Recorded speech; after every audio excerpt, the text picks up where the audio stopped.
그곳의 아침은 언제나 분주했어요. 거리마다 빽빽하게 늘어선 건물들, 그리고 그 사이를 오가는 수많은 사람들. 차도에는 경적 소리가 끊이지 않았고, 인도에서는 바삐 움직이는 발걸음들 사이로 때로는 누군가 부딪히며 짜증 섞인 말소리가 들리기도 했어요. 그 속에서 박순이 할머니는 아주 조용히, 그러나 부지런히 하루를 시작하고 있었어요. 할머니는 허름한 옷을 입고 손수레를 끌고 다니며 거리에서 폐지를 줍고 있었죠. 허리가 굽어 손수레를 밀 때마다 몸이 기울었고 발걸음은 느릿느릿했어요. 하지만 그녀는 단 한 번도 걸음을 멈추거나 쉬는 법이 없었어요. 그녀의 하루는 그런 식으로 흘러갔어요. 늘 그렇듯 아무도 주목하지 않는, 그렇다고 누구도 돕지 않는 하루였죠. 이 동네 사람들은 그녀에게 크게 신경 쓰지 않았어요. 대개는 그냥 지나쳤고, 어떤 이들은 아예 눈길조차 주지 않았어요. 누군가는 냄새를 싫어하며 슬며시 멀리 돌아가기도 했죠. 그럴 때마다 박순이 할머니는 아무런 감정도 드러내지 않고 묵묵히 손수레를 밀었어요.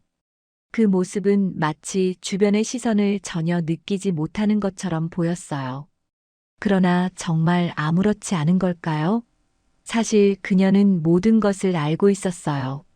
사람들이 자신을 어떻게 생각하고 있는지, 어떤 시선을 보내는지 모두 알고 있었죠. 하지만 그녀는 애써 모르는 척하며 하루하루를 이어갔어요. 그날도 평소처럼 그녀는 이 동네의 가장 좁은 골목길로 들어섰어요.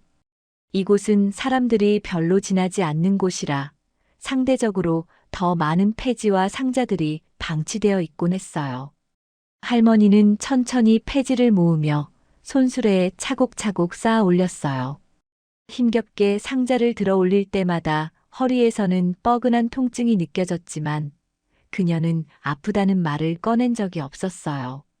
그렇게 몇 시간을 보내며 손수레가 절반 정도 채워질 무렵 그녀는 뜻밖의 인물과 마주치게 되었어요. 그때 그녀의 앞에 이지현이라는 여자가 서 있었어요.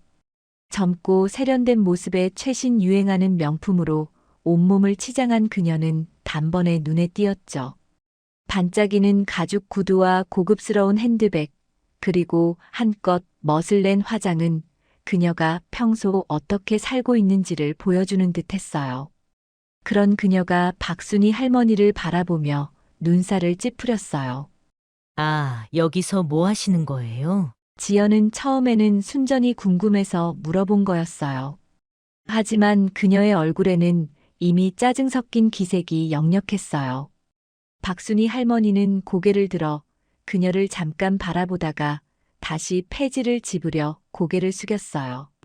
대답을 하지 않았죠. 그러자 지연은 말을 이어갔어요.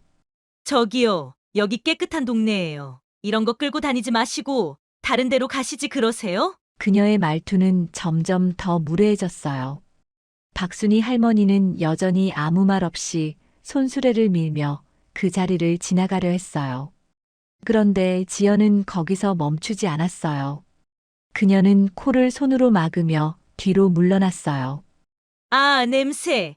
이러니까 이 동네가 망가지지. 진짜 민폐라니까요. 거지처럼 다니지 좀 말아요. 지연의 말은 가슴을 후벼 팔 만큼 모욕적이었어요. 지나가던 몇몇 사람들이 이 광경을 보고 발걸음을 멈췄어요. 그들 중 몇몇은 소리 없이 웃음을 터뜨리기도 했어요. 이 모든 것을 지켜본 박순이 할머니는 천천히 고개를 들었어요. 그녀의 눈빛에는 약간의 슬픔이 서려 있었지만 동시에 무언가 단단한 결심이 담겨 있었어요. 하지만 그녀는 아무 말도 하지 않고 손수레를 끌고 그 자리를 떠났어요. 순이 할머니는 발걸음을 옮기면서 스스로를 다독였어요. 괜찮아. 그냥 지나가는 말일 뿐이야. 하지만 그 말은 생각보다 오래도록 그녀의 머릿속에 남아 있었어요. 명품으로 치장한 그 여자의 비웃음과 코웃음, 그리고 지나가던 사람들의 힐끔거리는 시선까지 모든 것이 그녀의 마음에 깊은 상처를 남겼어요. 그녀는 손수레를 끌며 스스로에게 속삭였어요. 나는 그냥 내 일을 할 뿐이야. 다른 사람들에게 피해를 준 것도 아닌데. 그녀는 이렇게 자신을 위로했지만 마음 한구석에서는 어딘가 부글부글 끓어오르는 감정이 있었습니다. 그것은 단순히 모욕을 당했다는 감정 이상의 것이었어요. 그녀는 이 일을 그냥 넘길 수 없다는 생각이 들었어요. 그날 밤 그녀는 집으로 돌아와 자그마한 방 안에 앉아 생각에 잠겼어요.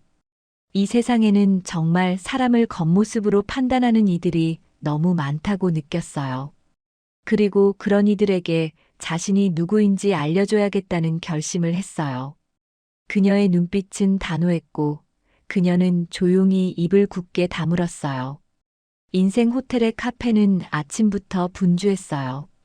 큰 유리창으로 들어오는 햇살이 카페 내부를 따뜻하게 비추고 있었고 그 안에서는 커피 머신이 연신 작동하며 향긋한 냄새를 내뿜고 있었죠.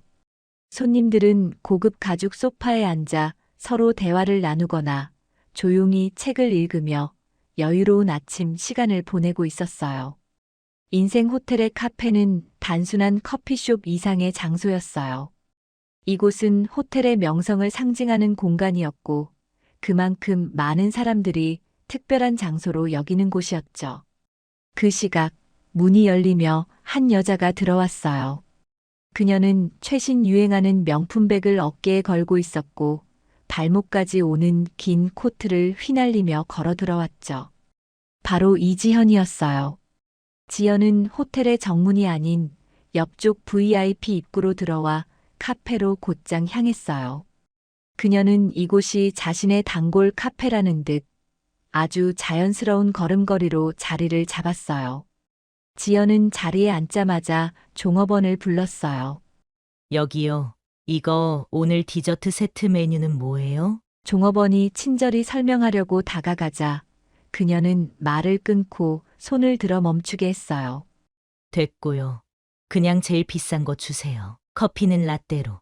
아, 우유는 오트밀크로요. 그리고 설탕은 빼고요. 그녀의 말투는 명령조였어요.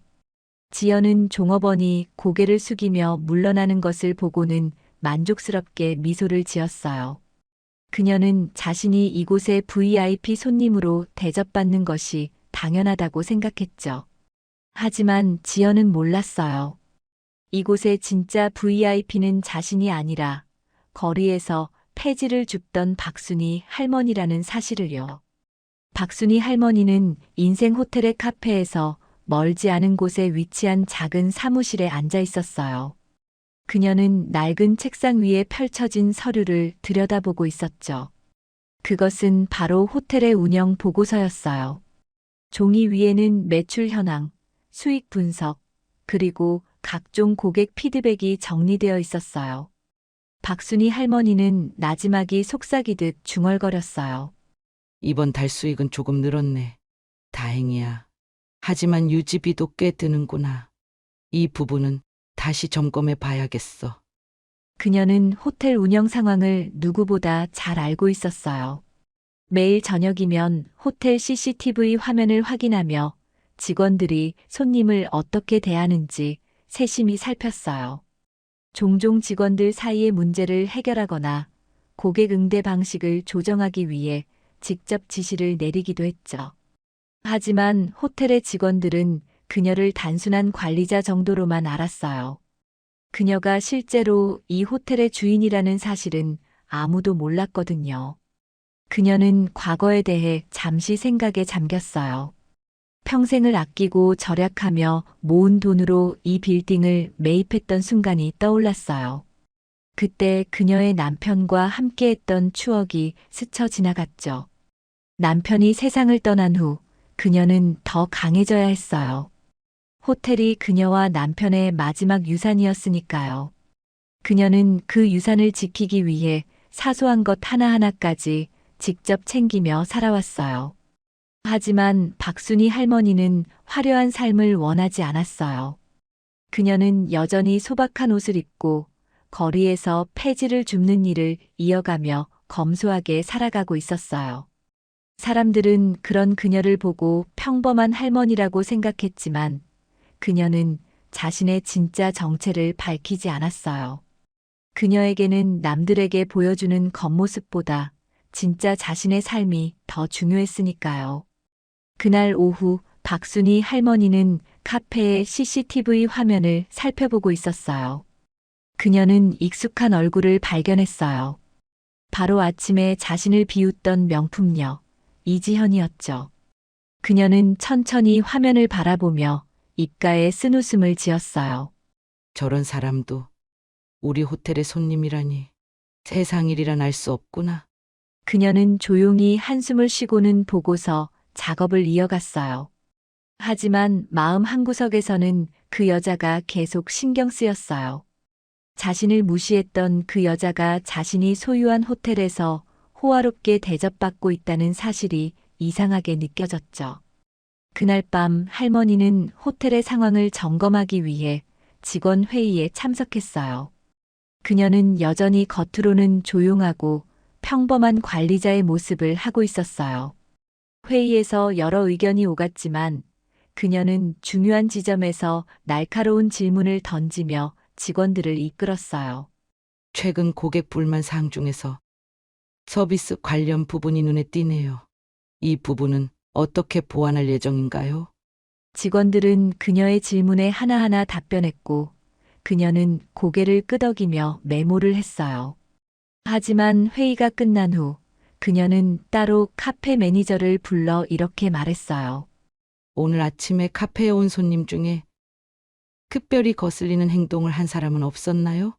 매니저는 잠시 당황했지만 이내 조심스레 대답했어요. 네. 사실 한 손님이 직원들에게 조금 무례하게 굴긴 했습니다. 그래도 큰 문제는 아니었습니다. 할머니는 조용히 고개를 끄덕였어요. 잘 처리해 주세요. 이 호텔은 단순히 겉으로 보이는 화려함만을 파는 곳이 아니니까요. 우리가 진정으로 신경 써야 할 것은 손님들 모두가 존중받는 환경이에요. 그녀의 말에는 깊은 뜻이 담겨 있었어요. 그녀는 단순히 손님으로서의 이지연을 넘어서 사람으로서 그녀가 배워야 할 교훈을 생각하고 있었죠. 박순희 할머니는 밤늦게까지 호텔의 운영 계획서를 검토했어요. 그녀는 카페 CCTV 화면 속 이지현의 모습이 자꾸 떠올랐어요. 그녀는 자신이 할 수 있는 가장 조용하고도 효과적인 방식으로 이 여자를 깨닫게 만들 준비를 하고 있었죠. 겉모습만 보고 사람을 판단하는 것은 얼마나 어리석은 일인지 내가 보여줘야겠구나.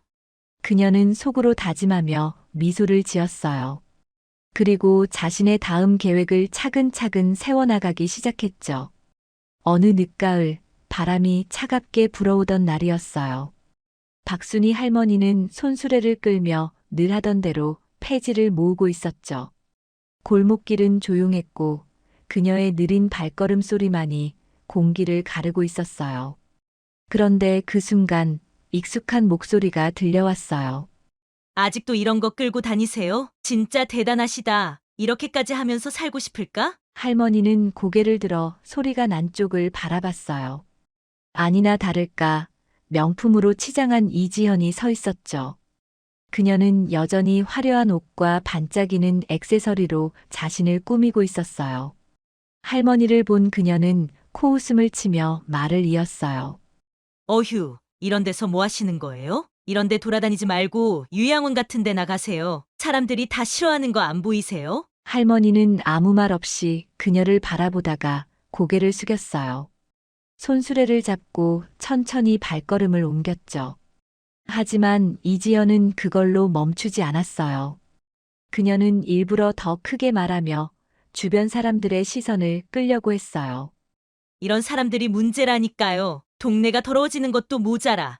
여기 호텔 근처까지 오다니. 진짜 민폐예요, 민폐. 그날 오후 이지연은 호텔에 들어가 카페에 자리를 잡았어요.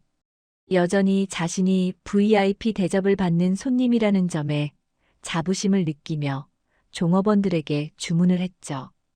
커피가 나오길 기다리는 동안 그녀는 핸드폰을 꺼내 호텔 프런트에 전화를 걸었어요.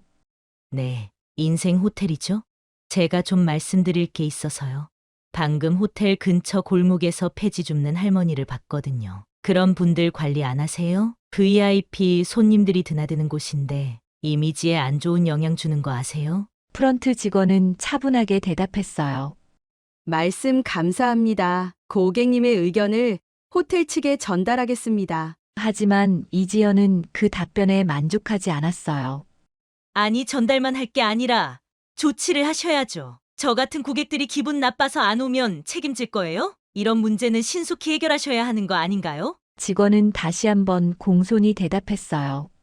고객님, 저희가 신경 쓰도록 하겠습니다. 불편을 끼쳐드려 죄송합니다. 이지현은 통화를 끊고 의기양양한 표정을 지었어요. 이제 자신이 호텔의 문제를 바로잡았다고 생각했거든요. 그녀는 손에 들린 커피 잔을 한 모금 마시며 창밖을 바라봤어요. 골목 어귀에 아직도 폐지를 끌고 걷는 박순이 할머니의 모습이 보였어요. 그녀는 혼잣말처럼 중얼거렸어요. 저런 사람들은 진짜 좀 안 보였으면 좋겠어. 여기가 무슨 슬럼가도 아니고 호텔 근처에서 저러고 다닌다고? 하지만 이지연은 몰랐어요. 호텔 측에서 그녀의 말을 신경 쓰지 않은 이유를요. 프런트 직원들은 이미 박순이 할머니의 정체를 알고 있었거든요. 그녀가 호텔의 실제 소유주라는 사실을요. 그들은 이미 오래전부터 할머니를 회장님으로 불러왔어요. 비록 그녀가 자신의 정체를 숨기고 평범한 사람처럼 살아가고 있었지만 호텔 내부에서는 그녀의 권위를 누구도 의심하지 않았어요. 그날 밤 호텔의 직원들은 이지연이 넣은 항의를 보고받았어요. 담당 매니저는 보고서를 읽으며 미소를 지었어요. 말씀드릴 필요는 없겠지. 이런 건 알아서 넘어가실 분이니까. 직원들은 박순이 할머니가 이런 일을 별로 신경 쓰지 않을 거라는 걸 잘 알고 있었어요. 그녀는 호텔 손님들 중 누군가 자신을 오해하거나 무시하는 일을 대수롭지 않게 여겼거든요. 하지만 이번에는 조금 다른 분위기가 느껴졌어요. 할머니는 그날 밤 사무실에서 CCTV 화면을 살펴보며 고개를 끄덕였어요. 화면 속 이지연의 거만한 태도와 손짓을 본 그녀는 작게 한숨을 내쉬었어요. 저 아이가 뭘 모르는 건 이해하지만 이렇게까지 멋대로 굴면 곤란하지. 할머니는 화면을 끄고 자리에서 일어났어요. 그녀의 표정에는 어떤 결심이 담겨 있었어요. 이번에는 그녀가 직접 나서서 사람들에게 겉모습만 보고 판단하는 것이 얼마나 어리석은 일인지 보여줄 때가 왔다고 생각했거든요. 이지현은 여전히 자신이 한 행동에 대해 아무렇지 않게 생각했어요. 그녀는 호텔을 자주 방문하며 자신이 VIP 대접을 받는 게 당연하다고 여겼죠. 하지만 며칠 뒤 그녀는 예상치 못한 상황에 마주하게 될 거라는 걸 전혀 몰랐어요. 며칠 뒤 호텔 로비는 평소보다 더 화려하게 꾸며져 있었어요. 샹들리의 불빛은 더욱 밝게 빛나고 호텔의 모든 직원들은 새 옷을 차려입고 손님들을 맞이할 준비를 하고 있었죠. 그날은 특별한 날이었어요. 바로 인생 호텔 창립 30주년 기념 초청 행사가 열리는 날이었거든요. 이 행사는 호텔의 창립자와 오너를 기리는 자리였고, 오랜 세월 호텔을 지켜온 직원들과 가장 중요한 VIP 고객들이 초대되었어요. 호텔의 이름에 걸맞은 품격 있는 행사로 준비되었고, 초청받은 사람들은 이 특별한 자리에서 자신이 얼마나 중요한 존재인지 증명받는 기회를 누리게 되었죠. 이지현도 그 초청장 중 하나를 손에 쥐고 있었어요. 초대장을 처음 받았을 때부터 그녀는 들뜬 마음을 감출 수 없었어요. 그녀는 이 초청장이 자신이 인생 호텔의 VIP로 인정받는 증거라고 믿었죠. 초청장에 적힌 금박 글씨를 보며 그녀는 친구들에게 자랑했어요. 봤지? 내가 얼마나 대단한 사람인지. 이런 행사에 초대받는 사람이 몇 명이나 될 것 같아? 그녀는 가장 화려한 드레스를 골랐고 최고의 미용실에서 머리를 세팅하며 한껏 꾸몄어요. 거울 속에서 반짝이는 자신을 보며 웃음을 터뜨렸어요. 오늘 밤은 내가 주인공이야. 모두가 나를 보게 될 거라고. 행사장은 고급스러운 장식과 정교한 꽃꽂이로 꾸며져 있었어요.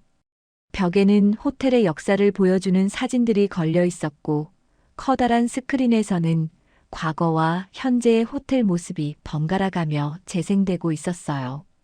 손님들은 자신의 이름이 적힌 자리로 안내받으며 고급 와인과 칵테일을 즐겼죠. 이지현은 높은 하이힐을 신고 당당하게 등장했어요. 그녀는 마치 레드카펫을 걷는 배우처럼 우아하게 입장하며 주위를 둘러봤어요.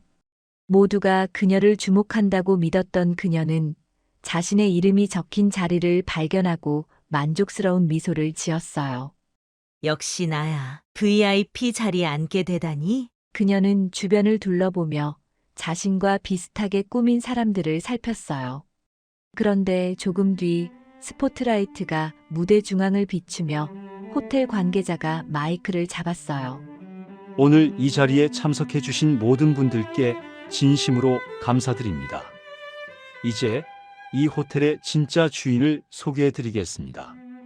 바로 호텔 창립자이자 현재까지도 우리 호텔을 이끌고 계신 분입니다. 사람들은 박수를 치며 기대에 찬 표정으로 무대를 바라봤어요. 그 순간 무대 뒤쪽에서 한 여성이 천천히 걸어 나왔어요. 그녀는 단정한 정장을 입고 있었고 그 모습은 지금까지의 허름한 차림과는 완전히 달랐어요. 바로 박순희 할머니였죠. 이지현은 처음에 그 광경을 보고 당황했어요. 저 사람이 왜 여기서 나와? 그녀는 무대 위로 걸어 나오는 박순희 할머니를 보고 믿을 수 없다는 표정을 지었어요. 그리고 이내 주변 사람들에게 속삭였죠. 농담이죠. 저 할머니가 여기 창립자라니. 말도 안 돼요. 하지만 주변 사람들은 그녀와는 전혀 다른 반응을 보였어요. 모두가 조용히 자리에 앉아 경건한 태도로 할머니를 바라보고 있었거든요. 박순희 할머니가 마이크를 잡고 연설을 시작했어요. 안녕하세요. 오늘 이 자리에 와주신 모든 분들께 감사드립니다. 저는 이 호텔의 창립자인 박순희입니다. 할머니의 목소리는 담담했지만 그 속에는 깊은 울림이 있었어요. 그녀는 잠시 말을 멈추고 사람들을 둘러봤어요. 그리고 이어서 이야기를 시작했어요. 30년 전 제 남편과 저는 이 호텔을 함께 세웠습니다. 처음엔 모든 것이 힘들었지만 저희의 꿈과 노력이 있었기에 이 자리를 지킬 수 있었어요. 하지만 남편은 오래 함께하지 못하고 먼저 떠났습니다. 그 후 저는 그의 뜻을 이어받아 이 호텔을 운영해 왔습니다. 사람들은 숨을 죽이고 그녀의 이야기를 들었어요. 할머니는 차분한 목소리로 계속 말했어요. 이 호텔은 단순히 부자들만을 위한 공간이 아닙니다. 누구나 이곳에서 편안함을 느끼고 존중받아야 한다고 믿습니다. 저는 항상 그렇게 살아왔고 이 가치를 지키기 위해 노력해왔습니다. 그 순간 이지연은 모든 것이 퍼즐처럼 맞춰지는 것을 느꼈어요. 그녀가 길에서 비웃고 거지라 불렀던 그 할머니가 바로 이 호텔의 진짜 주인이라는 사실을 깨달았죠. 그녀는 얼굴이 빨개졌어요. 손에 들고 있던 와인잔을 테이블 위에 급히 내려놓으며 머리를 감싸쥐었어요. 말도 안 돼. 그 할머니가 어떻게 이 호텔 주인이 될 수 있어? 그녀는 도망치고 싶었지만 주위의 시선이 너무 강하게 느껴졌어요. 모두가 무대 위에 박순희 할머니를 바라보고 있었지만 그녀는 스스로 모든 사람들이 자신을 보고 있다는 착각에 빠져 있었죠. 그녀는 숨을 깊이 들이마시며 진정을 하려 했지만 할머니가 했던 말들이 계속 귀에 맴돌았어요.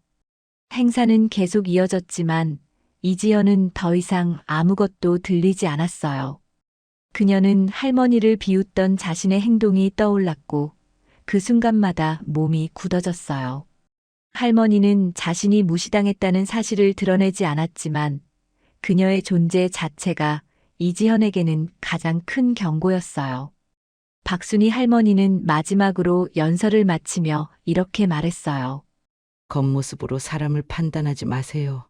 여러분 앞에 있는 이 호텔, 그리고 이 자리는 겉으로 보이는 모습이 아니라 그것을 만들어 온 사람들의 노력과 자치를 담고 있습니다. 오늘 이 자리에 계신 여러분 모두가 서로를 존중하며 함께 이 공간을 만들어 가길 바랍니다. 사람들은 박수를 보냈어요.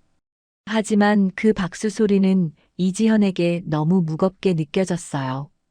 그녀는 고개를 숙인 채 스스로를 탓하며 앉아 있을 수밖에 없었어요. 그녀는 자신이 진짜 VIP가 아니었다는 사실을 깨달았고 그동안 자신의 오만했던 태도가 부끄러워졌어요. 행사가 끝난 뒤 사람들은 하나둘씩 행사장을 떠나고 있었어요. 박순희 할머니는 행사장에서 조용히 서류를 정리하며 마지막까지 자리를 지켰죠. 그날의 연설은 그녀에게도 특별한 순간이었어요. 30년이라는 시간이 그녀의 인생에서 어떤 의미였는지 돌아보게 했으니까요. 하지만 그녀는 자신이 해야 할 일을 마쳤다고 생각하며 고요한 마음으로 주변을 둘러봤어요. 그런데 문득 누군가가 다가오는 발소리가 들렸어요.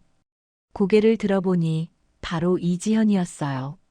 그녀는 방금 전까지 행사장에서 가장 화려한 모습을 보였던 사람이었지만 지금은 전혀 다른 모습이었어요. 그녀는 고개를 숙이고 천천히 걸어오며 조심스럽게 입을 열었어요.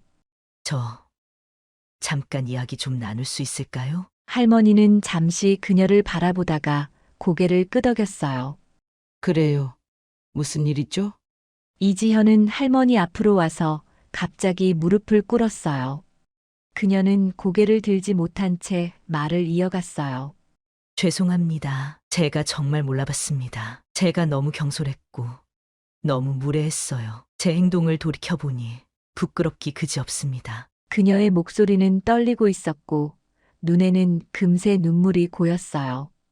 그녀는 한 손으로 얼굴을 가리고 흐느끼기 시작했어요. 그때 제가 얼마나 어리석고 무례했는지 이제야 깨달았습니다. 제 말이 얼마나 큰 상처를 드렸는지 정말 죄송합니다. 순이 할머니는 잠시 말없이 그녀를 내려다봤어요. 그러고는 천천히 손을 내밀어 그녀를 일으키려 했죠. 일어나요. 무릎까지 꿇을 일은 아니에요.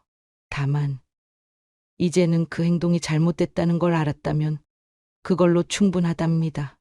하지만 이지연은 고개를 들지 않았어요. 그녀는 계속해서 말을 이어갔어요. 제가 정말 얼마나 교만했는지 깨달았어요. 저는 제 자신이 특별한 사람이라고 생각했어요. 그래서 다른 사람들을 아무렇지도 않게 판단하고 함부로 말하고 행동했어요. 하지만 그건 전부 제 착각이었어요. 제가 그토록 무시했던 분이 이렇게 훌륭한 분이었다는 걸 알게 된 순간 너무 창피했어요. 할머니는 담담하게 대답했어요. 사람은 누구나 겉모습으로 판단하기 쉬워요. 그건 어쩌면 당연한 일이에요. 하지만 그럼 판단이 얼마나 잘못될 수 있는지 깨닫는 것도 중요한 일이죠. 오늘 그걸 깨달았다면 이제부터라도 다른 사람을 대하는 방식을 바꿀 수 있을 거예요. 이지현은 여전히 고개를 숙인 채로 있었어요. 그녀는 할머니의 말이 가슴 깊이 박혔지만 여전히 자신의 행동이 너무 부끄러웠어요. 저 같은 사람이 용서를 받을 자격이 있을까요? 저는 너무나 무례했어요. 하지만 다시는 그렇게 살지 않겠다고 약속드릴게요. 제발 저를 용서해 주세요. 할머니는 고개를 끄덕이며 따뜻한 미소를 지었어요. 용서라는 건 큰일을 해야 받을 수 있는 게 아니랍니다. 중요한 건 마음을 바꾸는 거예요. 그 마음이 진심이라면 이미 용서받은 거예요. 그 말을 들은 이지연은 눈물을 닦으며 간신히 고개를 들었어요. 그녀는 처음으로 할머니의 눈을 똑바로 마주보며 대답했어요. 다시는 사람을 겉모습으로 판단하지 않겠습니다. 그리고 누구에게도 함부로 대하지 않을게요. 제 잘못을 되돌릴 기회를 주세요. 할머니는 잠시 고민하는 듯 하다가 고개를 끄덕였어요. 좋아요. 그 마음이 진심이라면 다시 시작해 보세요. 하지만 중요한 건 말이 아니라 행동이에요. 앞으로 어떤 모습을 보여줄지 기대할게요. 이지현은 깊이 고개를 숙이며 대답했어요. 정말 감사합니다. 제게 다시 기회를 주셔서요. 그날 밤 이지현은 집으로 돌아와 오랜만에 조용히 생각에 잠겼어요. 그녀는 지금까지의 자신의 삶을 돌아봤어요. 화려한 옷, 값비싼 액세서리, 그리고 자신을 특별하다고 여기며 가졌던 허영심들. 그 모든 것이 얼마나 공허한 것이었는지, 그리고 자신이 다른 사람들에게 얼마나 많은 상처를 줬는지를 처음으로 깨달았어요. 그녀는 다음 날 아침 다시 호텔로 찾아갔어요. 이번에는 VIP 손님으로서가 아니라 새로운 마음으로 무엇인가를 배우고 싶다는 생각으로요. 그녀는 박순이 할머니를 다시 찾아갔어요. 제가 할 수 있는 일이 있다면 무엇이든 하고 싶어요. 제가 다시 사람다운 사람이 될 수 있도록 도와주세요. 할머니는 그녀의 진심을 읽고 고개를 끄덕였어요. 좋아요. 그럼 우리 호텔에서 자원봉사를 해보는 건 어때요? 사람들을 돕는 일이 어떤 기쁨을 줄 수 있는지 경험해보는 것도 좋을 거예요. 이지현은 기쁘게 대답했어요. 정말 감사합니다. 꼭 열심히 하겠습니다. 그 후로 이지연은 매일 인생 호텔에서 자원봉사자로 일했어요. 그녀는 이제 예전처럼 화려한 옷과 액세서리로 자신을 치장하지 않았어요. 대신 호텔 직원들과 똑같이 단정한 유니폼을 입고 자신에게 주어진 일을 묵묵히 해나갔죠. 처음에는 자원봉사자라는 신분이 그녀에게 조금 어색하게 느껴졌지만 시간이 지나면서 이지연은 점차 자신이 하는 일이 주는 의미를 깨닫게 되었어요. 그녀는 커피를 나르고 손님들에게 따뜻한 미소를 건네며 테이블을 닦는 작은 일에도 정성을 다했어요. 손님들이 고맙다며 미소를 보낼 때마다 그녀는 스스로를 조금 더 나아지는 사람으로 느낄 수 있었어요. 예전에는 이런 일을 하겠다고는 상상도 하지 못했을 거예요. 그녀는 늘 자신이 특별하고 다른 사람보다 우위에 있다고 생각하며 살았으니까요. 그러나 이제는 그런 생각이 부끄럽게만 느껴졌어요. 하루는 그녀가 손님에게 커피를 나르던 중 실수로 접시를 떨어뜨렸어요. 순간 식은땀이 났죠. 하지만 손님은 화를 내기는커녕 다정한 말투로 그녀를 안심시켰어요. 괜찮아요. 실수는 누구나 할 수 있는 거니까요. 그 순간 그녀는 자신의 오만함과 과거의 잘못된 태도가 얼마나 다른 사람들에게 상처를 줄 수 있었는지 다시 한번 깨달았어요. 이제는 누구에게도 함부로 대하지 않겠다고, 진심으로 겸손해지겠다고 다시 다짐했죠. 이지현은 매일 아침 호텔로 가는 길에 박순이 할머니를 볼 수 있었어요. 할머니는 여전히 허름한 옷차림으로 손수레를 끌고 폐지를 줍고 있었죠. 그런 모습은 예전에는 이해되지 않았어요. 저렇게 사는 게 무슨 의미가 있을까? 하고 생각했지만 지금은 그녀의 마음속에서 다른 생각이 떠오르곤 했어요. 나는 저분의 강인함을 따라갈 수 있을까? 어느 날 이지현은 용기를 내어 박순이 할머니에게 다가갔어요. 할머니, 잠깐만 이야기 좀 할 수 있을까요? 할머니는 손수레를 멈추고 그녀를 바라보며 미소 지었어요. 그래요. 무슨 일이죠? 이지현은 망설이다가 조심스럽게 물었어요. 할머니, 이렇게 힘들게 사시는데 왜 더 편하게 지내지 않으세요? 이렇게 훌륭한 분이신데 조금은 쉬셔도 되잖아요. 할머니는 천천히 고개를 끄덕이며 답했어요. 나도 가끔은 그런 생각을 하곤 해요. 하지만 말이에요. 돈이라는 건 사람의 가치를 결정하지 못한답니다. 내가 가진 걸로 누군가에게 도움이 될 수 있다면 그게 훨씬 더 중요한 일이에요. 나에게는 그게 삶의 이유와도 같아요. 그 단순한 말이지만 이지현에게는 큰 충격으로 다가왔어요. 그동안 자신이 돈과 지위를 얼마나 중요하게 여기며 살았는지 떠올랐거든요. 그러나 그 모든 것이 얼마나 공허한 것이었는지 깨닫게 되었죠. 그녀는 그 자리에서 눈물을 참을 수 없었어요. 두 손으로 얼굴을 감싸며 간신히 떨리는 목소리로 말했어요. 정말 부끄러워요. 저는 제 모든 것이 돈으로 증명될 수 있다고 생각했어요. 그런데 지금 보니 제가 얼마나 헛된 걸 좇으며 살았는지 알겠어요. 그날 이후로 이지연은 스스로에게 다짐했어요. 나도 누군가에게 도움을 줄 수 있는 사람이 되어야 해. 더는 허영심에 휘둘리지 않을 거야. 그녀는 말뿐이 아니라 행동으로도 자신의 결심을 보여주기 시작했어요. 자원봉사자로서 일하는 동안 그녀는 자신이 가진 것을 나누고 사람들에게 진심으로 다가가는 법을 배웠어요. 처음에는 익숙하지 않았지만 시간이 지나면서 그녀는 점점 변화해 갔어요.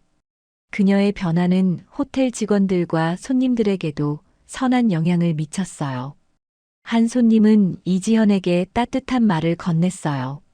요즘 이 호텔이 더 밝아진 것 같아요. 특히 당신 덕분인 것 같아요. 항상 미소를 짓고 계시니까요. 그 말을 들은 이지연은 진심으로 감사했어요.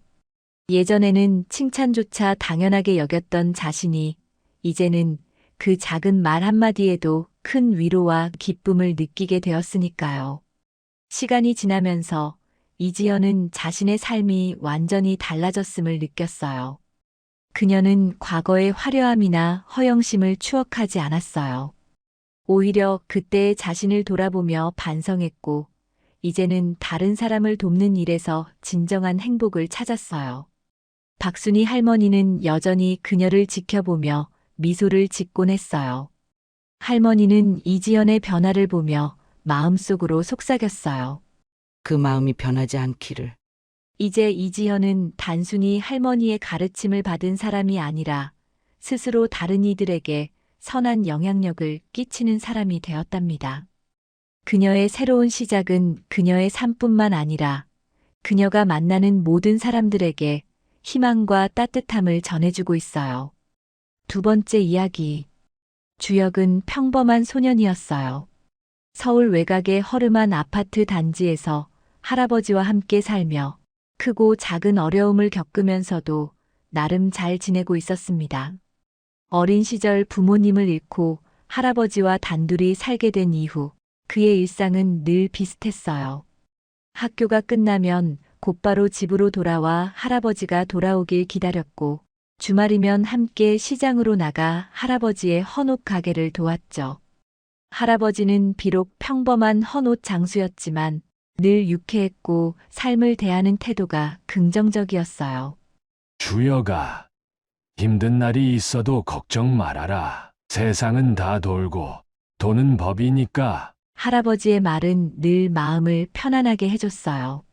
하지만 주역은 할아버지의 얼굴에 드리운 깊은 주름을 보며 때때로 막연한 불안을 느끼곤 했어요.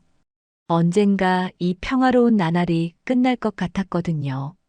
그날도 여느 때처럼 시장에 갔을 때 일이 벌어졌습니다. 주역은 할아버지와 함께 가게를 정리한 뒤 길거리 음식을 사러 가고 있었어요. 길가에서 파는 붕어빵 냄새가 코끝을 간지렸고 주역은 싱글벙글하며 할아버지의 손을 잡았죠. 할아버지, 붕어빵 사주세요. 그래, 우리 손자 붕어빵 한 봉지 먹어야지. 할아버지는 낡은 코트 주머니에서 동전을 꺼냈어요. 그런데 손이 살짝 떨리며 동전 하나가 바닥으로 굴러갔습니다. 아이고, 떨어졌네. 할아버지, 제가 주워올게요. 아니야, 그냥 두어라. 그깟 10원짜리 가지고 뭘. 별거 아니니까 신경 쓰지 마. 하지만 주역은 그 말을 듣고도 그냥 지나칠 수 없었어요. 동전이 이상하게 반짝거렸거든요. 보통 동전은 그렇게 빛나지 않잖아요. 그는 굴러가는 동전을 쫓아 길 한복판까지 나갔습니다. 동전은 멈추지 않고 계속 구르더니 시장 구석 어딘가로 사라졌어요. 어디 갔지? 주역은 눈을 부릅뜨고 주변을 샅샅이 살폈어요. 그리고 길가의 낡은 천막 아래서 그 동전을 발견했습니다. 그 동전은 겉이 많이 달아 있었지만 묘하게 매끄럽고 색이 다른 10원짜리와는 뭔가 달랐어요. 뒷면에 이상한 문양이 새겨져 있었거든요. 할아버지, 여기 있어요. 찾았어요. 그는 뛸 듯이 기뻐하며 할아버지에게 달려갔습니다. 할아버지는 동전을 보고 잠시 멈칫하더니 묘한 표정을 지었어요. 이 동전 어디서 봤던 것 같은데. 그래요? 뭔가 특별한 거예요? 아니야. 아니야. 그냥 오래된 거 같아서. 그래. 너가 갖고 싶으면 가져가거라. 주역은 동전을 손에 쥐고 고개를 끄덕였어요. 그게 단순한 동전이라고 생각하면서도 이상하게 마음이 떨렸습니다. 그날 밤 할아버지는 평소처럼 주역에게 자장가를 불러준 뒤 잠자리에 들었어요. 잘 자라. 주여가. 내일도 힘내자. 네. 할아버지도 잘 주무세요. 그러나 다음 날 아침 할아버지는 깨어나지 않았습니다. 심장마비였습니다. 주역은 혼자 남았습니다. 부모님을 잃은 데 이어 할아버지까지 떠나자 그의 세상은 무너지는 듯 했어요. 장례식이 끝난 뒤 그는 할아버지가 남긴 낡은 나무 상자를 발견했습니다. 상자 안에는 오래된 사진과 몇 장의 편지, 그리고 자신이 어젯밤 주운 동전이 들어 있었죠. 편지를 펼쳐보니 할아버지의 손글씨가 또렷이 남아 있었습니다. 주여가. 내가 널 많이 사랑하는 거 알지? 이 동전은 단순한 돈이 아니다. 절대 잃어버리지 말고 너의 삶에서 가장 중요한 순간에 사용해라. 그러면 모든 비밀이 풀릴 것이다. 그 편지를 읽고 주역은 혼란스러웠어요. 단순한 돈이 아니라니 무슨 뜻일까요? 동전이 무슨 비밀을 품고 있다는 걸까요? 그때는 할아버지의 마지막 농담 정도로 생각하며 깊이 신경 쓰지 않았습니다. 그러나 그 동전은 이후 그의 삶에 엄청난 변화를 가져다 줄 운명을 품고 있었어요. 할아버지가 세상을 떠난 뒤 주역은 혼자가 되었습니다. 어린 나이에 느끼는 고독은 너무도 무거웠고 세상은 잔인할 만큼 차가웠어요. 그는 여전히 학교에 다니며 하루하루를 버텨냈지만 마음속 깊은 곳에는 지울 수 없는 상실감이 자리 잡고 있었죠. 시간이 흘러 중학생이 된 주역은 조금씩 세상에 적응해 나가고 있었어요. 그러나 할아버지의 마지막 유산이었던 낡은 동전은 여전히 그의 책상 서랍 속 깊은 곳에 잠들어 있었습니다. 가끔씩 꺼내 손바닥 위에 올려놓고 굴려보곤 했지만 딱히 큰 의미를 두지는 않았어요. 그저 할아버지의 흔적을 느낄 수 있는 유일한 물건일 뿐이었죠. 그러던 어느 날 학교 역사 수업 시간에 희귀 화폐에 대한 이야기가 나왔습니다. 선생님은 칠판에 오래된 동전의 사진을 띄우며 이야기했죠. 1960년대에 발행된 오류 동전들 중 일부는 매우 희귀해서 현재 경매에서 수억 원 이상의 가치가 있다고 합니다. 이런 동전들은 제작 과정에서 실수로 인해 조금씩 다른 문양이 들어가거나 불완전하게 만들어졌죠. 주역은 고개를 갸웃하며 자신의 동전을 떠올렸습니다. 혹시 내 동전도 이런 건가? 호기심이 생긴 그는 수업이 끝난 뒤 집으로 달려갔어요. 그리고 서랍 속에서 그 동전을 꺼내 자세히 살펴봤습니다. 동전의 뒷면에는 일반적인 10원짜리와는 다른 문양이 새겨져 있었어요. 글자들이 미묘하게 삐뚤어진 데다 보통 동전에서는 볼 수 없는 독특한 상징이 찍혀 있었죠. 주역은 그걸 손톱으로 만지작거리며 중얼거렸습니다. 이게 정말 희귀 동전이면 돈이 될까? 며칠 뒤 주역은 인터넷 검색을 통해 희귀 동전 감정을 해주는 곳을 찾았어요. 동네에서 멀지 않은 곳에 작은 골동품 가게가 있다는 사실을 알게 된 그는 동전을 품에 넣고 가게를 찾아갔습니다. 가게 주인은 머리가 희끗희끗한 노인이었어요. 그는 주역이 가져온 동전을 유심히 살펴보더니 고개를 갸우뚱했습니다. 이 동전 어디서 난 거냐? 저희 할아버지가 주셨어요. 근데 이게 희귀한 거 맞나요? 노인은 한참을 고민하더니 조심스럽게 입을 열었어요. 희귀한 건 맞네. 하지만 이 동전은 좀 특이한 역사가 있어. 단순히 돈의 가치로만 볼 수 없는 물건이지.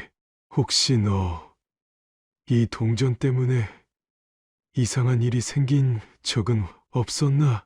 이상한 일이요? 주역은 순간적으로 소름이 돋았습니다. 할아버지가 세상을 떠난 날, 그리고 이후 자신이 겪었던 연이은 불운들이 떠올랐어요. 이 동전에는 저주가 얽혀 있다는 소문이 있어. 누군가의 손에 들어갈 때마다 주인을 불행하게 만들었다고 하지. 하지만 동시에 이 동전은 큰 불을 가져다 줄 비밀을 품고 있다고도 전해져. 부요? 그게 무슨 뜻이에요? 노인은 더 이상 말을 하지 않았어요. 그저 동전을 주역에게 돌려주며 마지막으로 한마디 했죠. 이건 너에게 달린 문제야. 조심해라. 소년. 집으로 돌아오는 길, 주역의 머릿속은 복잡했습니다. 노인의 말은 이해하기 어려웠지만 어딘가 마음에 걸렸어요. 그는 동전을 손바닥에 쥔 채 중얼거렸습니다. 이게 진짜로 저주받은 거라면 왜 할아버지는 나한테 이걸 줬을까? 그날 밤 주역은 잠을 이루지 못했어요. 그리고 이상한 꿈을 꾸기 시작했죠. 꿈속에서 할아버지가 나타나 주역에게 말했습니다. 주여가, 이 동전은 단순한 돈이 아니야. 너가 용기를 낸다면 세상 어디에도 없는 보물을 찾을 수 있을 거다. 보물이요? 무슨 보물이요? 시간이 지나면 알게 될 거다. 하지만 조심해라. 동전이 너를 삼키지 않게 해야 한다. 할아버지의 목소리는 점점 희미해졌고 주역은 땀에 흠뻑 젖은 채 잠에서 깨어났습니다. 그는 손바닥 위에 올려둔 동전을 바라보며 다짐했어요. 내가 할아버지의 말을 믿고 동전의 비밀을 밝혀낼 거야. 다음 날 주역은 동전에 대해 더 많은 정보를 알아보기 위해 움직이기 시작했어요.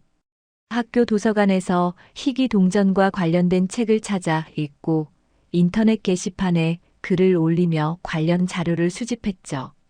그러던 중 한 외국의 동전 수집 사이트에서 놀라운 사실을 발견했습니다. 세계에서 단 한 개뿐인 10원짜리 동전, 300억 원의 경매 낙찰.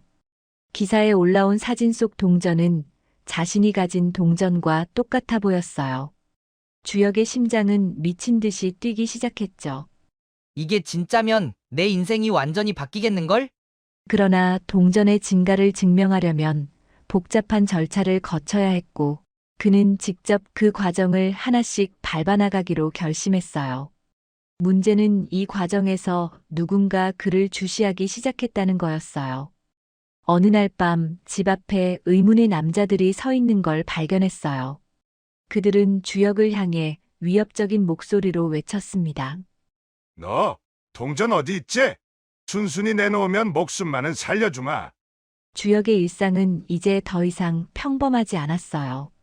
그는 자신의 동전을 둘러싼 저주와 비밀을 밝혀내기 위해 끝없는 싸움을 시작해야 했습니다. 하지만 그 끝에 기다리는 것이 무엇인지는 아무도 알 수 없었죠.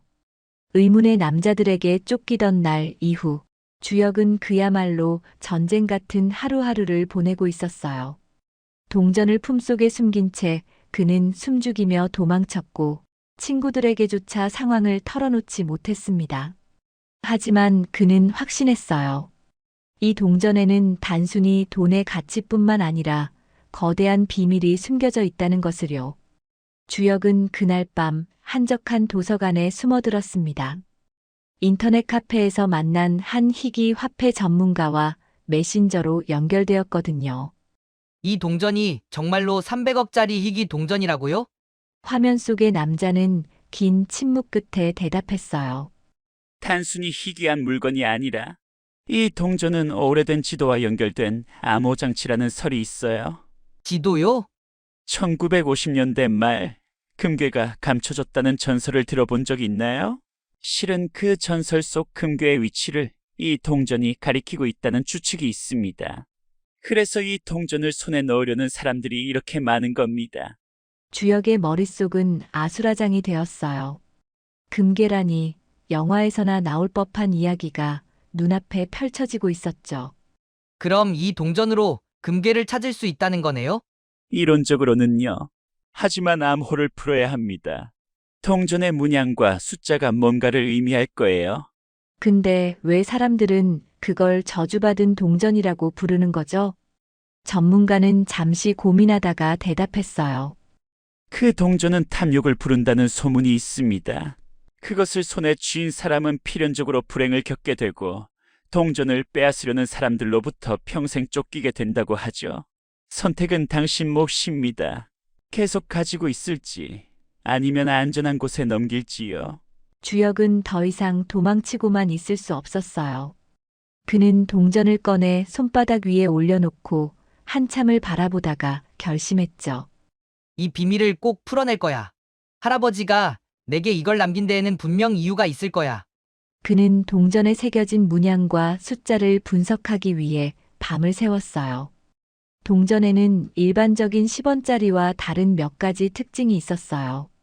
특히 뒷면에 있는 작은 별 모양의 문양과 가장자리에 미세하게 새겨진 숫자들이 이상했죠. 이 숫자들이 좌표를 나타내는 건가? 그는 인터넷 지도를 켜고 동전에 새겨진 숫자들을 입력해 봤어요. 그리고 놀랍게도 한 장소가 표시되었죠. 그것은 충청도 깊은 산속에 있는 오래된 폐광이었어요. 이건 그냥 우연일까?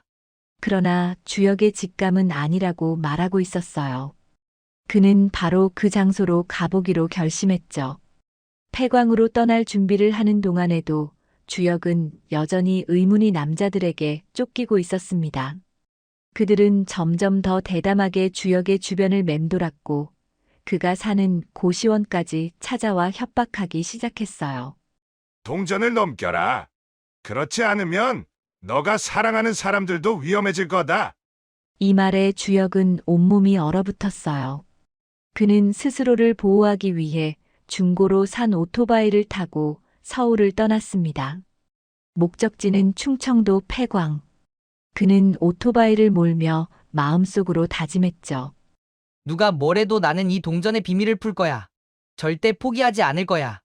하지만 폐광에 도착했을 때 그는 이미 누군가가 자신을 추적해왔음을 깨달았어요. 낡은 광산 입구에 검은색 SUV가 세워져 있었거든요. 주역은 몸을 낮추고 폐광 속으로 조심스럽게 들어갔어요. 폐광 안은 어둡고 축축한 냄새가 났지만 그가 손전등으로 비추자 바닥에서 희미하게 빛나는 물체들이 보였어요. 그것은 오래된 나무 상자들이었어요. 이건 뭐지? 그는 손으로 먼지를 털어내며 상자를 열어봤습니다. 그리고 숨이 멎을 뻔했죠. 상자 안에는 오래된 금괴가 몇 개나 쌓여 있었어요. 그러나 기쁨도 잠시 주역의 뒤에서 발소리가 들려왔어요. 거기 멈춰. 그는 놀라 뒤돌아봤고 SUV에서 내린 남자들이 총을 겨누며 다가오고 있었습니다.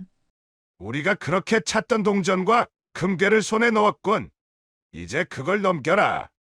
주역은 이를 악물었어요. 이건 제 할아버지가 남긴 거예요.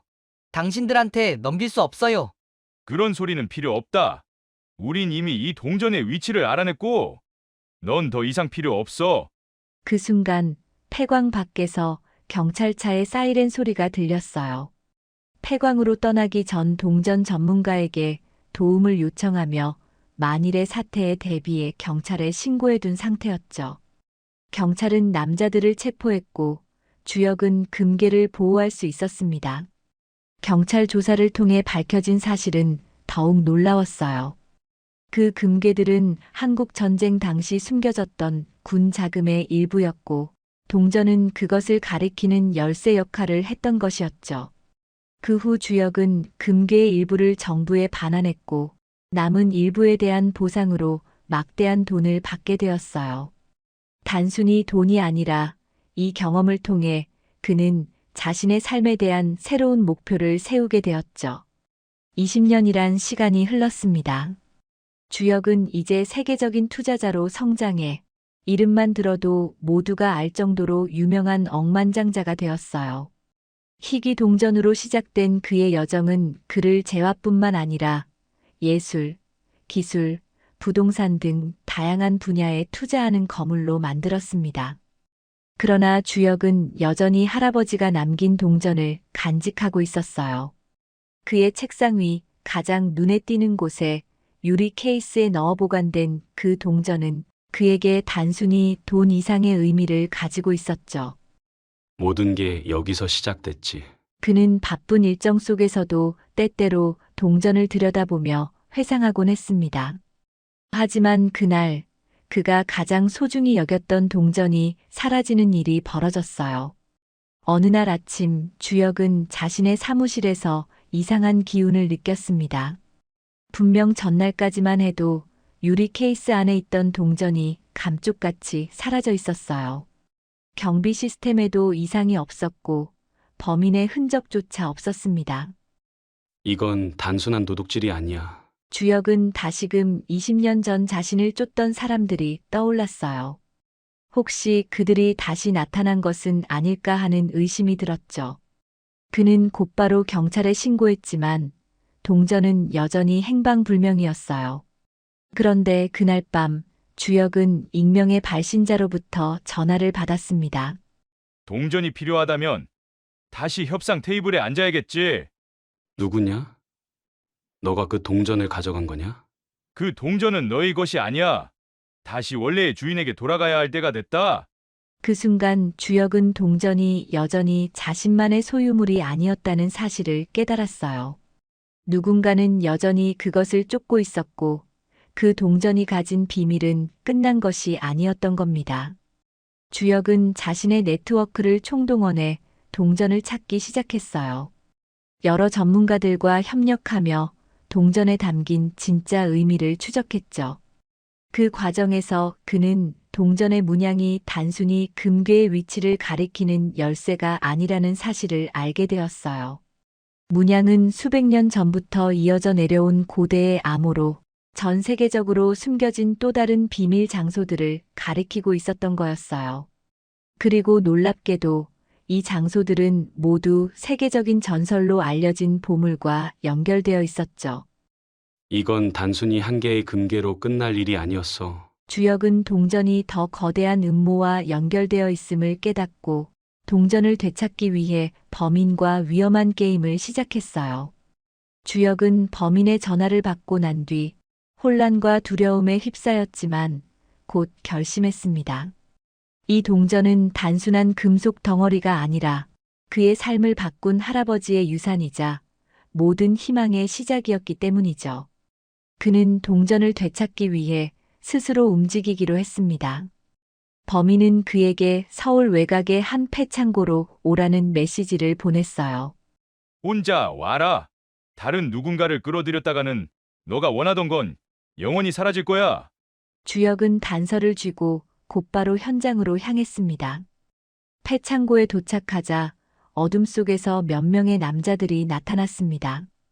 그들 중 한 명이 동전을 들고 있었죠. 손가락으로 빙글빙글 돌리며 주역을 비웃듯 말했습니다.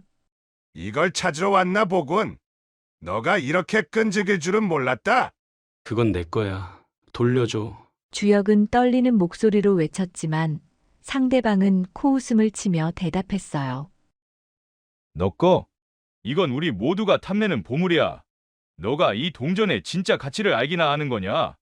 그들은 동전을 넘기기 위해 주역에게 터무니없는 거래를 제안했습니다. 동전을 가져가고 싶으면 우리가 시키는 일을 해. 위험한 일이지만 너가 원한다면 한번 해봐. 범인들이 내민 조건은 황당했습니다. 그들은 동전이 가리키는 또 다른 보물의 단서를 찾아오라고 했죠. 보물은 외국에 있는 특정 장소에 숨겨져 있다고 말했습니다. 이 동전은 단순히 금괴로 끝나는 게 아니야. 이 동전이 열쇠라면 그 열쇠가 여는 문도 존재한다. 그 문을 찾아서 열어라. 그러면 동전도 너의 목숨도 살려줄게. 주역은 그들의 제안을 받아들이는 척하며 시간을 끌기로 했습니다. 그리고 그동안 자신의 네트워크를 총동원해 도움을 요청했어요. 그는 동전 전문가와 연결된 국제적인 화폐 수집가, 그리고 경찰의 협력을 이끌어내며 자신만의 계획을 세웠습니다. 며칠 뒤 범인들은 약속한 장소에서 주역을 다시 만났습니다. 그들은 주역이 단서를 찾아왔는지 확인하려 했고, 동시에 동전을 들고 협박을 이어갔죠. 너의 노력은 인정해주지. 이제 약속한 대로 보물을 풀 열쇠를 가져왔겠지? 그럴 리가 없잖아. 주역은 단호하게 말하며 한 발짝 다가갔습니다. 내가 그 보물의 이치를 알려주면 내 목숨도 끝난다는 거 잘 알아. 이 순간을 위해 준비한 계획이 시작되었습니다. 멀리서 경찰 특공대가 폐창고를 에워싸며 한꺼번에 진입했어요. 주역은 범인들의 혼란을 틈타 동전이 든 가방을 빼앗았고 그 자리에서 도망쳤습니다. 범인들은 경찰과 대치 끝에 체포되었고 동전은 무사히 주역의 품으로 돌아왔습니다. 그 과정은 치열했지만 결국 그는 동전을 지키는 데 성공했죠. 이제 동전은 다시 주역의 손에 돌아왔고 그는 그것이 단순한 유산이 아니라 자신의 운명을 바꿀 상징임을 다시금 깨닫게 되었습니다. 그는 중요한 선택의 기로에 놓였습니다. 동전을 이용해 남은 보물의 비밀을 풀 것인지 아니면 동전이 초래할 더 큰 위험을 막기 위해 영원히 세상에서 지워버릴 것인지 말이죠. 그는 한참을 고민하다가 결국 이렇게 결심했어요. 돈과 명예보다 중요한 건 내가 어디서 왔는지, 그리고 지금 무엇을 지켜야 하는지 아는 거야. 그는 동전을 깊은 바다에 던져버렸습니다. 더 이상 동전을 둘러싼 욕망과 탐욕이 사람들을 불행하게 만들지 않기를 바라는 마음에서였죠. 동전이 사라진 뒤 주역은 다시 일상으로 돌아왔어요. 그는 이미 충분히 많은 부를 이루었고 이제 그 돈을 세상에 환원하는 삶을 살기로 결심했습니다. 자신과 같은 어려운 환경에 있는 어린아이들에게 기회를 제공하기 위해 거대한 재단을 설립한 거였죠.